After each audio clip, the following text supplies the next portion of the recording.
Hello, Internet, and welcome to the 21st episode of Deep Fried Neurons podcast. And, you've already read the title. I don't need to say much more about it. So, without any further ado, I'm gonna cue the fucking.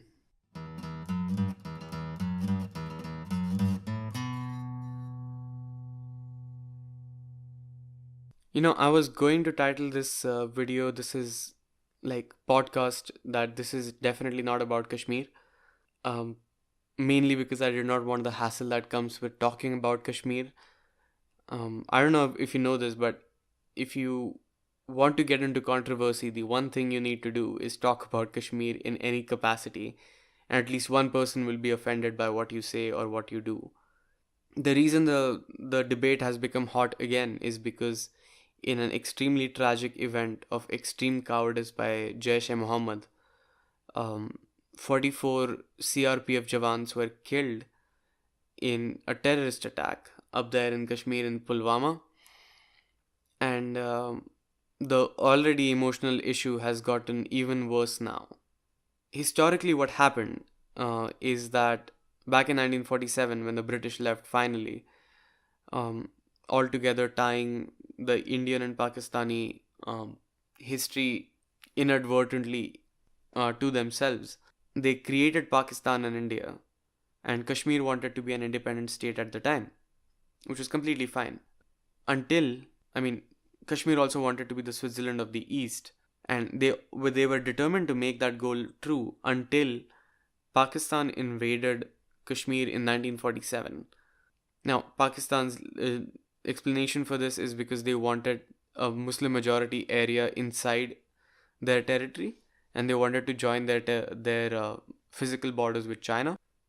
But then the ruler of Kashmir at the time genuinely thought that it was better for Kashmir to be seceded into India for his own people. At least that's what I think happened. Because he told the Indian government that if you defeat Pakistan and kick them out of here, then I'll let you completely secede my territory into India with no questions asked. And they got this in written, and hence India and Pakistan went to war over Kashmir in 1947. In 1949, there was a ceasefire declared, and this ceasefire then went on to be the line of control after the agreements in 1972 after the Kargil War.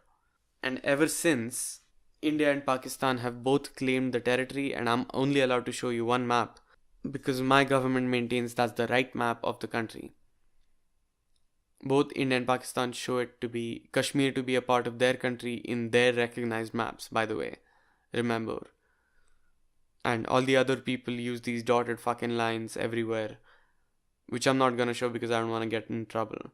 Anyway, so Pakistan claims that because you have a Muslim majority in the country, you should be a part of us. And India says that since your king has surrendered his territory to us, you should be a part of us. And that's the emotional side of things. Not to mention the physical border between Pakistan and China has been their aim for a very long time. For socio-political reasons, I mean, Pakistan and China are pretty close because both of them don't like India. Go figure. But overall, even Kashmir on the issue is divided in three parts.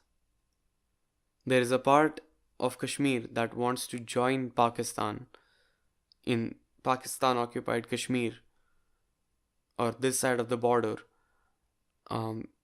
because they think that since they're a Muslim majority state, they should be a part of Pakistan, which is a Muslim majority state as well, Islamic Republic of Pakistan. Then there are some other people who think that democracy is better for us, or our identity as people is more resonated with India as a state, and hence we want to be a part of India. And there is a third camp which says that what are both of these more powerful countries doing in my country becoming bullies? None of them should be here. Both of them should leave, and Kashmir should be an independent state in the capacity of, say, being a kingdom or a democracy, either one. And it has been 70 years and this debate has never ended. And it keeps on getting more and more emotional because more and more soldiers go to die at this front. And honestly, everybody is genuinely tired of dealing with the emotional stress that comes with thinking about Kashmir alone. Now, in practicality, I'm going to give you my opinion about the issue. I genuinely think being a part of Pakistan is a bad thing for Kashmir. And I can explain it to you. I'm not saying this just because the Indian government or the Indian state itself has a huge strategic disadvantage in warfare if the Chinese and Pakistani fronts unite in Kashmir, and that Siachen Glacier, the water that comes from there, is a major source for us as well. Like, that's a part of it, of course, the why Indian government is protecting it so fiercely. But at the same time, I have to agree with the Indian government that it is in the best interest of the Kashmir state to be a part of India. I genuinely think being a part of Pakistan is not an option for them. I mean, I don't know how much you read about Pakistan, but I've never heard a lot of good news about it. And I've looked for some, I still haven't found any. I mean, besides the fact that they have a better Coke studio, maybe, and some good cricketers, there's not much that I could find that was profoundly nice about the country. They have a huge AIDS epidemic, a much bigger heroin epidemic in the country. Their government keeps collapsing and is inherently corrupt. And military dictators keep rising in the area. And they have a tendency of prioritizing mass destruction weapons over their own people. Don't just take my word for it. Again, I'm saying this again and again. Don't just take my word for it. Go Google it. You'll find enough information about this thing. I'll leave some articles that might help you make up your mind about Pakistan's image right now and the Kashmir issue in general. Now, second, does Kashmir wants to secede from India? I don't know what the percentage is, but right now that doesn't seem to be an option for them. It genuinely doesn't. The power vacuum will be too strong, and you're surrounded by three very powerful countries. There is no way that an occupation will end if you keep demanding for an independent state. Like, that's just out of the window. If India withdraws, Pakistan will immediately conquer you and they'll try to turn you into their own state. If both of them don't, China will do it probably. I don't fucking know. But unfortunately, that's what happens when you have really powerful neighbors. And believe me or not, India actually doesn't have that bad a track record when it comes to democracy. Unfortunately, I wish I could say the same thing about India's track record in Kashmir, but since the insurgency, there's multiple cases of really despicable crimes which might have been committed by the posted Indian soldiers. And it doesn't make me happy to say this. I'm an extremely proud Indian and I genuinely recognize the important things that this military does for us. But if this is the criticism that is brought against them, I have to at least address it, if not say it's true or not. Which, I mean, there is evidence to suggest that it might be. So, has India been perfect in Kashmir? Unfortunately not. But you also have to remember that India is the best shot that Kashmir's got.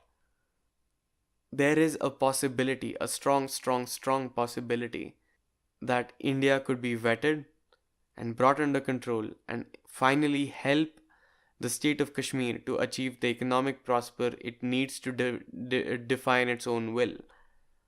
But I know the world doesn't work like that. We're probably on the brink of war with Pakistan. The artists have left from the music industry and the television industry. There's a 200% custom tax on the place.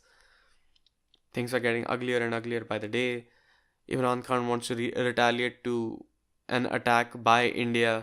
And at the same time, these terrorist attacks don't help anybody. And meanwhile, you know what?